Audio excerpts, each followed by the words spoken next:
Simmons just dropped a bombshell hint that got fans thinking if she regrets ever dating Yo Gotti. So you mean to tell me Yo Gotti chased Angela Simmons for over 5 years and then cheated on her, dumped her, and then now she is broke and damn near about to be evicted? Alright, so here's what went down. We all remember when Yo Gotti turned his longtime crush on Angela into a whole anthem, literally making her a muse for his hit track Down in the DM back in 2015. Like, it was the biggest manifestation that turned into reality. For years, this man has been out here shooting his shot, playing the long game, and letting the world know that Angela was his dream girl. And Angela, well, she was curving him left and right like it was her full-time job. Until, plot twist, they finally popped out as a couple in 2022, and the internet basically exploded. The very first time I ever said anything to her was after the song. I just told her I was serious. You know what I'm saying? Because I seen her and then it was like a joke and I'm like, nah, like shit ain't funny, I'm serious. Now, they're saying Angela just dropped a hint suggesting she regretted being with Gotti. At first, the two were giving straight up fairy tale vibes. We're talking trips to Paris, perfectly coordinated fits, jet setting on private planes. It was the Instagram romance we didn't even know we needed. Angela was meeting his family, celebrating holidays together, and playing the picture perfect wifey role, honey. The internet couldn't get enough of them, but behind that glossy filter, the cracks were already showing, and they were hard to miss if you looked closely. And surprisingly, there had been so much going on that it ain't very fairy tale anymore. Word on the street is that Angela and Gotti's relationship was super messy behind the scenes. So Angela Simmons got a little wine. They have quietly separated. This ain't their first separation though, okay? Every time they fight and we get word. And so apparently this is real this time and they haven't announced. I'm just trying to figure out why they ain't announced. They don't announce everything else. We're talking constant arguing, major trust issues, and yup, you guessed it, Gotti never cut ties with his old flames. And let's just say Glorilla's name. He gives her 7 Chanel bags. Now, here's the thing. Jasmine, put up the evidence. Like, oh my God, she got 7 Chanel bags from Yo Gotti. Oh my God, like that's so cute. Well, first of all, China said they ain't worth $7,000. China said these are all a $200 bags. And so if we really wanted to look at this situation as if he was giving her something for a record label, and so any gifts coming from a record label is really not a gift. It kept popping up like a bad signal you just can't get rid of. People close to the situation swore up and down that Gotti never fully let go of Glow, even while parading Angela around like she was the ultimate prize. Like, be real for a second, okay? Angela has always seemed like someone who's been searching for something real, someone who's ready to build a solid future, not just someone who's all about flexing for the gram. But here's what gets real shady. Gotti, the same man who's treating Angela like a literal queen not too long ago, started creeping back toward Glorilla like Angela was just a pit stop. Well, at least that's what the internet's been saying. All that effort he put into winning her heart, yeah, it started looking less like true love and more like a trophy case. Like, Gotti was more obsessed with the idea of getting Angela than actually keeping her happy. Classic case of the thrill is in the chase, am I right? And don't even get me started on Angela's birthday. She was spoiled rotten. We're talking $500,000 worth of gifts, designer everything, diamonds for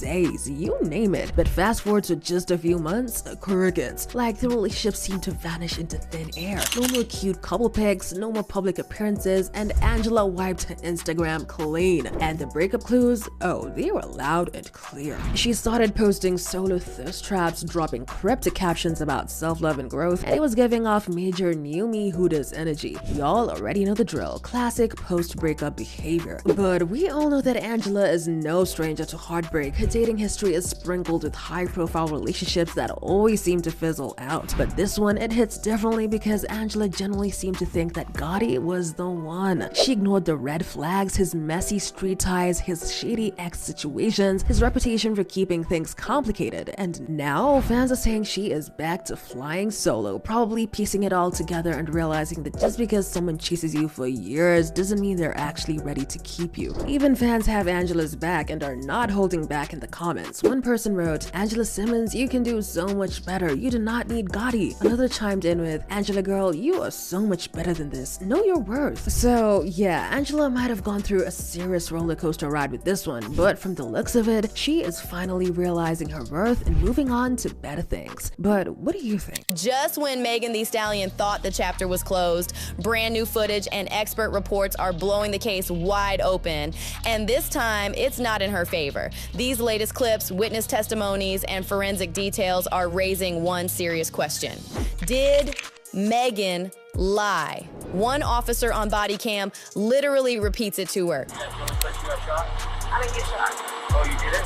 Oh, man. I mean, no. And y'all, that ain't even the half of it. That's just the start. Let's keep it 100. Megan said she was the victim of gunfire, but video evidence shows it was glass. The scene footage clearly shows broken glass and her blood nearby. Why lie? Why switch the story? Police on scene even confirmed they believed she stepped on glass. So what happened in between? Here's what they tried to bury. Megan and her ex-bestie Kelsey Harris were fighting that night, real physical. One of the only neutral eyewitnesses, Sean Kelly, told police he saw two women fighting violently in the street. He said one of them fired the first shots. And get this, Tory was still in the car when those first shots were fired. So you see the girl doing the shooting? I see what appears to be the girl standing here and shooting into the car. That's what it looked like to me. Tory, according to Sean Kelly, got out after and tried to break it up. So let me ask, if the first person to fire was a woman and the guy tried to stop it, why was he the only one charged? Megan said Kelsey would back her story.